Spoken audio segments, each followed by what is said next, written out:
Hello guys, welcome to my channel and psychology and spirituality. तो आज हम अपनी सीरीज़ में टॉपिक उठाएंगे बायो साइकोलॉजी का। इससे पहले हमने हिस्ट्री देखी है, इंट्रोडक्शन देखा है, रिसर्च वगैरह में जो भी साइकोलॉजी का है वो देखा है। तो आपको अगर कुछ वीडियो मिस हुआ है तो मैं आपको डिस्क्रिप्शन में लिंक दे दूँगी, आप वहाँ से जाकर देख लेना।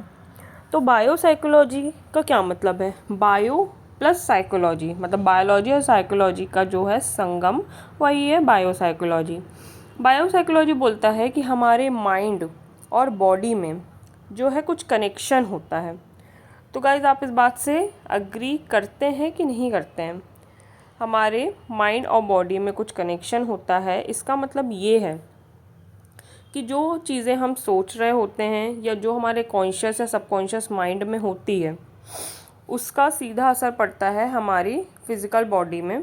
मैंने जो लास्ट एक वीडियो बनाया था, मैंने अपलोड किया हुआ है, साइकोसोमैटिक डिसऑर्डर। तो साइकोसोमैटिक डिसऑर्डर जो होते हैं वो भी इसी बात को बताते हैं कि हमारे माइंड और बॉडी में क्या कनेक्शन होता है। मैं आपको डिस्क्रिप्शन में लिंक दे दूँगी, आप डेफिनेटली उसको जाके देखना। उसमें ये भी बताया है कि अगर आप किसी समस्या से बहुत ज़्यादा परेशान है, किसी तरह के बॉडी पेन से या बॉडी में होने वाली प्रॉब्लम से, लेकिन डॉक्टर अगर उसका इलाज नहीं ढूंढ पा रहे हैं, इसका मतलब है कि आपको साइकोसोमैटिक डिसऑर्डर है और आपको ध्यान देने की ज़रूरत है। आपको फिजिकल डॉक्टर के पास ना जाके आपको किसी साइकोलॉजिस्ट, थेरेपिस्ट के पास जाने की ज़रूरत है।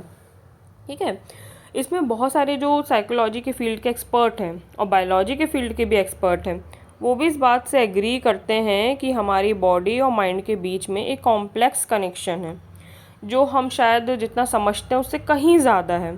रिसर्च भी इस बात को लगातार प्रूव करती है कि हम जिस तरीके से भी सोचते हैं, जिस तरह से बिहेव करते हैं, महसूस करते हैं, वैसे ही हमारी बॉडी है जो रिस्पॉन्ड करती है।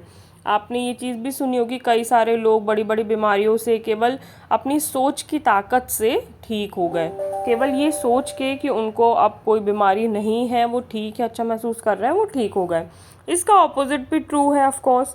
अगर हम बहुत ज़्यादा बीमार रहते हैं, बहुत ज़्यादा थक जाते हैं, बहुत ज़्यादा एक्सरसाइज करते हैं, हमको नींद नहीं आती, जब हम रात रात भर सोते नहीं हैं, इस तरह की कोई फिज़िकल प्रॉब्लम से हम परेशान हो जाते हैं, थकान से भर जाते हैं, तो हमारी सोचने समझने की शक्ति भी वैसे ही बिहेव करती है।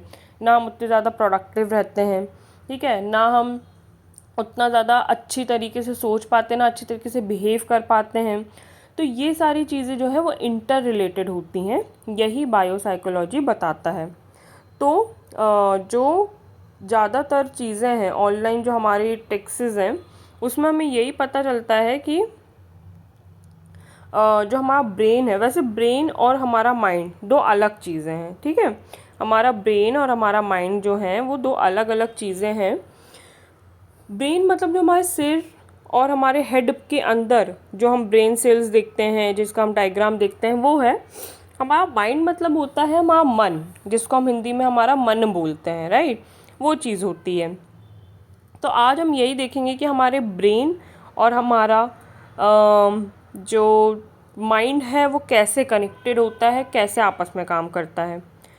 तो टाइप देखो, न्यूरॉन्स के बारे में आप सभी ने पढ़ा होगा, बचपन से पढ़ा होगा। हमारे पूरे बॉडी में बहुत सारे बिलियंस एंड बिलियंस न्यूरॉन्स हैं, जो कि पूरी बॉडी में इंफॉर्मेशन पहुंचाने का काम करते हैं।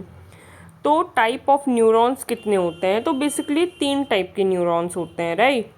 पहले होते हैं सेंसरी न्यूरॉन्स। सेंसरी मतलब जो हमारे सेंसेस तक इंफॉर्मेशन पहुंचाते हैं हमारे माइंड से, ठीक है, और माइंड की इंफॉर्मेशन सेंसेस तक, सेंसर की इंफॉर्मेशन माइंड तक पहुंचाते हैं।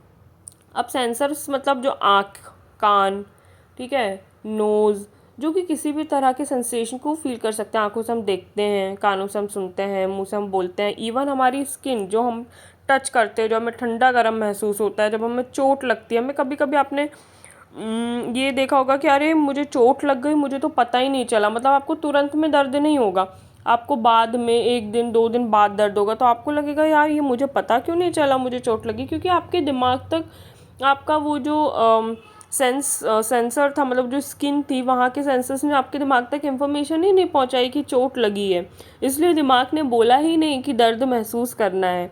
देखा, तो इस तरीके से काम करता। बोलते ना कि अरे ऐसा फील करो कि आपको दर्द नहीं हो रहा है। तो ये सारी चीज़ें जो है वो ट्रू हैं और फैक्चुअली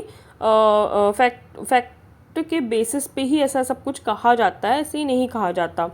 अब जैसे मोटर न्यूरॉन्स होते हैं, तो मोटर मतलब एक्शन, जो भी हमारे एक्शंस के लिए रिस्पॉन्सिबल टास्क होते हैं उस पे मोटर न्यूरॉन्स काम करते हैं। जो हमारे मोटर न्यूरॉन्स होते हैं वो हमारे ब्रेन से मैसेज लेके हाथ तक, पैर तक, ठीक है, और जो भी हमारे एक्शंस के लिए रिस्पॉन्सिबल होते हैं उन तक मैसेज पहुंचाते हैं, और हमारे उन एक्शंस के लिए रिस्पॉन्सिबल जो हमारे बॉडी पार्ट्स हैं उससे मैसेज लेके हमारे ब्रेन तक पहुंचाते हैं। जैसे किसी ने आपको बहुत बुरा भला कहा और आपको एक थप्पड़ मार दिया, तो अब वो सेंसेस जो जाएंगे हमारे ब्रेन तक, और ब्रेन जाएगा दूसरे हाथ तक, जो न्यूरॉन्स है वो मैसेज पहुंचाएगा कि सामने वाले को भी एक थप्पड़ देना है। तो आपका जो मोटर न्यूरॉन यानी कि हाथ है वो जाएगा सामने वाले के गाल तक, और इस तरीके से ये एक्शन जो है परफॉर्म होगा। या आपको वॉक करना है तो आपका ब्रेन बोलेगा कि भाई चलो, तो आपके जो पैर हैं, आपके पैर की जो फिंगर्स हैं उन तक जो मैसेज पहुंचेगा, फिर वो वॉक करना स्टार्ट करेंगी। तो इस तरीके से मोटर न्यूरॉन्स काम करते हैं। First example just for kidding, ठीक है, उसको ऐसे सीरियसली मत लेना। और लास्ट वाला जो है वो है इंटर न्यूरॉन्स। तो ये तो इंटर न्यूरॉन मीन्स हमारी जो पूरी बॉडी पार्ट है। अब केवल यही दो चीज़ें तो होती नहीं है, हमारे बॉडी में बहुत सारी चीज़ें होती रहती हैं, बिलियंस और बिलियन सेल्स होती रहती हैं जो कि बनती और नष्ट होती रहती हैं। तो आपस में वो कम्युनिकेट करते हैं, ठीक है, इंफॉर्मेशन लेते हैं, इंफॉर्मेशन देते हैं।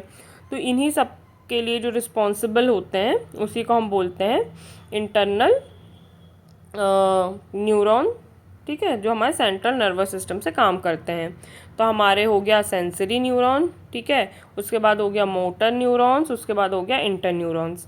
और जो हमारा है न्यूरल कम्युनिकेशन बिटवीन सेल, इसके बारे में हम एक्चुअली डीप में पढ़ेंगे न्यूरोट्रांसमीटर करके अपनी नेक्स्ट वीडियो में, ठीक है। उसमें हम पूरा इमेज के साथ में देखेंगे कि जो ये साइनेप्स है ये कैसे एक्सॉन और डेंड्राइट के बीच, मतलब ये होता क्या है, डेंड्राइट क्या होता है, एक्सॉन क्या होता है, साइनेप्स क्या होता है, ये कैसे कम्युनिकेट करते हैं, ठीक है, कैसे न्यूरोट्रांसमीटर रिलीज़ होता है, कैसे इंफॉर्मेशन पास होती है। तो ये सारी चीज़ें हम अपने नेक्स्ट वीडियो में एक्सप्लेन करेंगे, अच्छे से डिटेल में देखेंगे।